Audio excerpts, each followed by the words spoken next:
Okay, welcome back everyone. As we learn the Mishna Yomis for Monday, and we wish Mazel Tov to Saba on having a rare honor of Sandakois today. It should be, as is Hashem, a skula for him that he should live to greet the Mashiach, together with my mother in Gesund. And we wish a Mazel Tov to my children, Yaakov and Chavi, on the naming of their son Shmuel Yehuda, and he should be Zaycha to everything wonderful. We are sponsored Ilui Nishmas Avram Yeshaya ben Shmayo Yosef, L'Refuah Shalema for Eliyahu Moshe ben Chayesar, for the schus of Avram ben Yom Benish ben Malkiudas and family, by the Fisher family, Li Nishmas Basi Bas Rabbi Shlomo ben Avram Alevi, Perel Bas Ruvain, by Yol Klugman and family for their Parnasa Berevach of the Chavayt, and for Meir ben Chayesara and Avigdor Aye ben Rivka. They should have a Refuah Shalema b'Seich Shachar Yisrael. Now we know that even for inadvertent adultery, one has to normally bring a chatas, a sin offering. Nisas al pi bezdin, if Reuven was married to Sarah, and Sarah was told by one witness that her husband died overseas, and she went ahead and married Chatzkel, and then Reuven came back, so we know she has to she has to leave Chatzkel, she can't go back to her first husband. But since when she married with one witness, it was Bereshus Bezdin, because of Aguna, Bezdin gives her special Reshus, therefore Ptura min carbon. She's exempt from bringing a carbon chatas, because you don't bring a carbon chatas when there's a special Hoiras Bezdin. Loines is alpi Bezdin. If she didn't need the Hoiras Bezdin, rather there were two witnesses that said that her husband died. Teitze, in that case, when her husband, Reuven, comes back, she leaves Katzkel. She could go back to her husband, but in this case, she has to bring a carbon. V'chayeves b'carbon. Yafa koyach Bezdin, in this case, by one witness, where there's a hara of Bezdin, it's stronger, shepoitra min carbon. It exempts her from a carbon. Harua Bezdin linase, but let's say Bezdin permitted Sarah to get married. There was one witness. Baholcha v'kilkala, but she went ahead, and as a widow, she was a widow from before, she went ahead and married a Kohen Gadol. So that was not something that Bezdin allowed her to do, because they only allowed her to do something legal. So even though it was Bereshus Bezdin, chayeves b'carbon. Now when her husband comes back, she's chayev b'carbon. Shelo yitiru ela linase, because they only allowed her to marry a legal marriage. This is not a legal marriage. Mishnah Gimel talks about a more complicated case. The case is where Sarah was married to Reuven, and they already had a child. They had a child, Chanoich.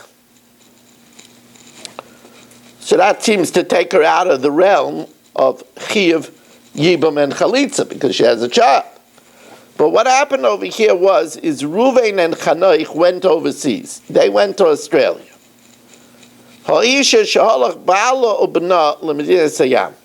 Both her husband Reuven and her child Chanoich went overseas.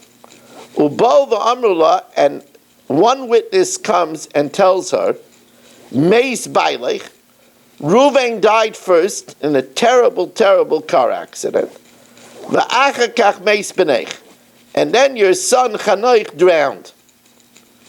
So since when Reuven was killed in the car accident, Chanoich was still alive.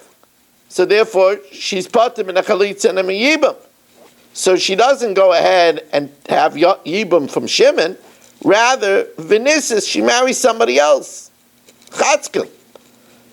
V'achakach amrullah, and then they told her, we got the report wrong. Chilaf advarim. First, Chanoich drowned, and only then was your husband killed in a car accident. So Teitei, she has to leave Chatzkel, because first of all, when she married Chatzkel, her husband, Reuven, was still alive. The car accident didn't happen till later. So Teitze Vavlad Rishon, the child that she had from Chatzkel right away when her husband was alive, that's really adultery. So that child is a mamzer. But even the achroin mamzer, even the child that she had after her husband died, is also a mamzer. Why? Because since Chanoich died first, when her husband died, she was kayiv in Yibam and Chalitza. Yibam or Chalitza. And therefore she was over the lav of Leisia Eishes Ameis Achutza Yishzar. And the beginning of this Mishnah goes according to Rabbi Akiva, who holds Yesh Mamzer Mechayve Lavin.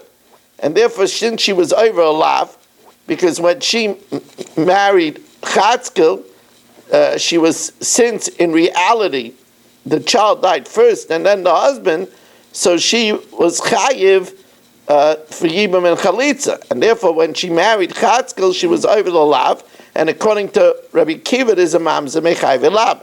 That's the first case in the Mishnah. The second case in the Mishnah is the reverse.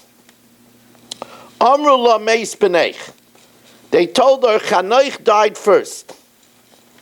V'achar kach meis bailach. And then your husband Reuven died. Oh, so when he died childless. So right away she promptly did Yibum with Shimon. V'nisyama. And then v'achar kach amru la, they said to her, ay ay ay, chilaf hayu advar. It was the opposite. What happened is your husband died first, and then Chanoich. So you were potter from Yibam. So that which you slept with Shimon was an Eishes Ach Shaloi B'mkai Mitzvah. So now when you slept with Shimon, since your husband died first and then Chanoich, at the time your husband died, there was a child. So you never had a mitzvah of Yibam. So when you slept with Shimon, it was Eishes Ach Shaloi B'mkai Mitzvah, which is an Issachkaris. Teitze v'avlad rishon v'achron mamzer. The Vlad before the report and after the report, they're both a mamzer, because in reality, she had no right to marry Shimon.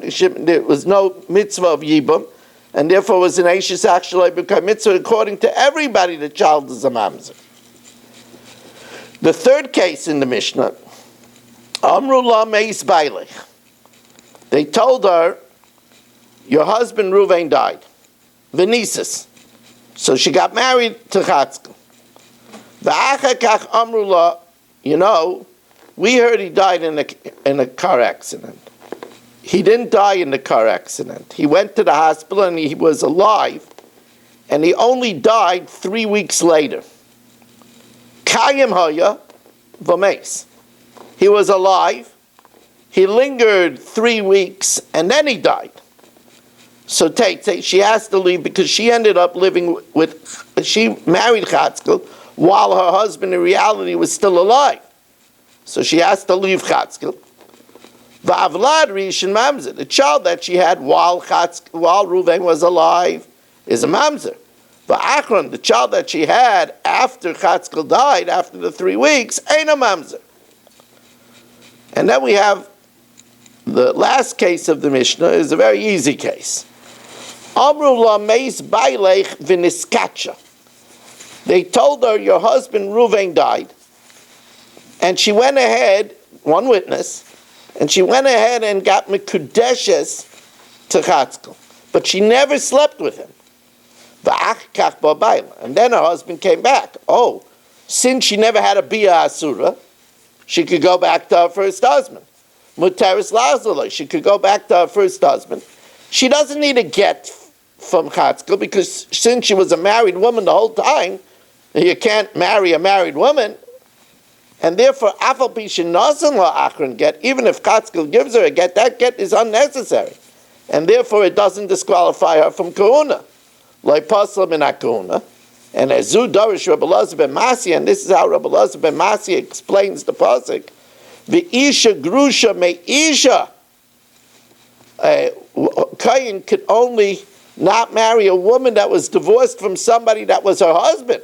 V'loi me'isha ain't isha, not from somebody that wasn't her husband. In this case, even if Chatzkel gives her a get, he was never her husband, because her husband, first husband Reuven, was always alive. And therefore, the get that he gives her is meaningless. So if later on her first husband dies, she would be able to marry a Kohen. Okay, a pretty long and varied Mishnah. I just want to say that we thank you very much for joining us. I'm going to be putting on tonight on YouTube, hopefully, a Q&A that I did in the Irgun Shiurei Torah, and Country Yossi was the one that was asking the questions from 2018. So you might want to check that out later on tonight on YouTube, and remember to subscribe and like.